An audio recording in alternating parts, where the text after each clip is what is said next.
Thank you, Mr. Chairman. Nurul Amin Shah Alam, Secretary Mullin, does that name mean anything to you?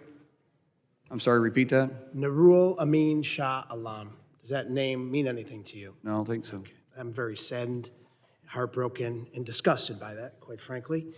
Mr. Shah Alam was here lawfully in our country, arriving in Buffalo, New York as a refugee in December of 2024 with his wife and children.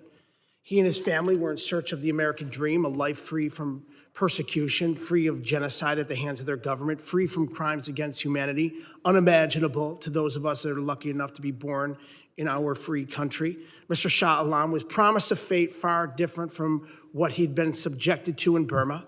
Instead, his 14 months in the United States came to a tragic end following his release from your department. On February 19th, Mr. Shah Alam was detained by DHS. DHS agents determined he was here lawfully, and upon release, they dropped him at a closed coffee shop in Buffalo, New York in the dead of winter.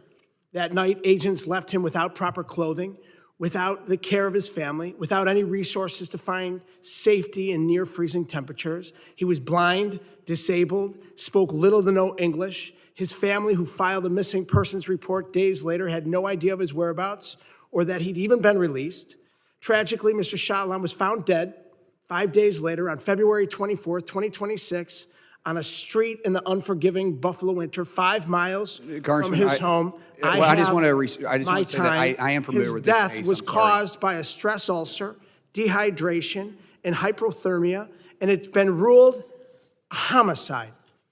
In the days following his passing, DHS claimed Mr. Shah Alam was dropped at a warm, safe location. DHS said he showed no signs of distress, mobility issues, or disabilities requiring special assistance. So, Mr. Secretary, yes or no, would you say that someone who's blind, has severe mobility issues, and who speaks a specific non-English dialect generally requires special assistance? First of all, I need to correct my answer. I am familiar with this case. It is under investigation, and that's all I can say about it.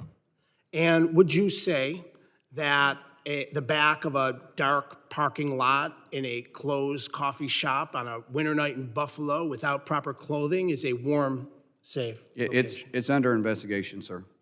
The family of Nurul Amin Shah Alam, the Burmese community, the people of Buffalo, refugees in every community in our country, and every single American deserves answers from your department. I've sent multiple letters to your department, including the day after you were sworn in on March 24th, demanding that DHS open an investigation into this case. I've received nothing in return. I just told you twice, it's under investigation.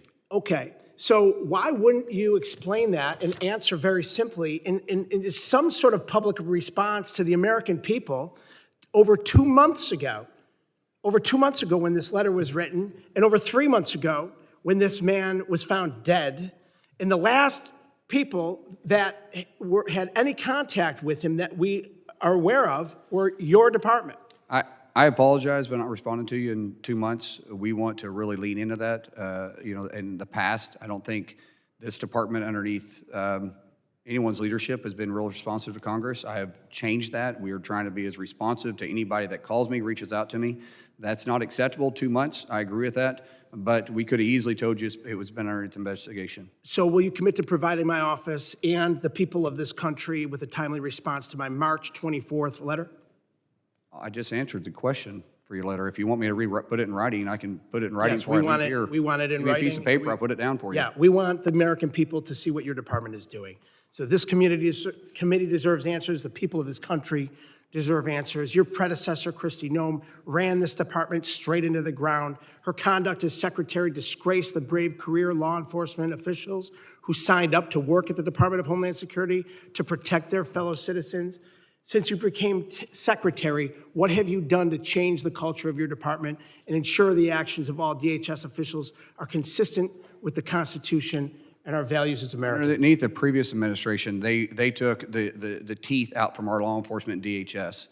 My predecessor and myself were enforcing the law of the land, not turning a blind eye to it, and that's what Mayorkas did. He turned a blind eye to it. Your predecessor is no longer here. She disgraced this department, and it seems like you are following right in her footsteps. Under your leadership, That is DHS not true. has Don't left accuse me of something that's not detainees true. without Sir, food.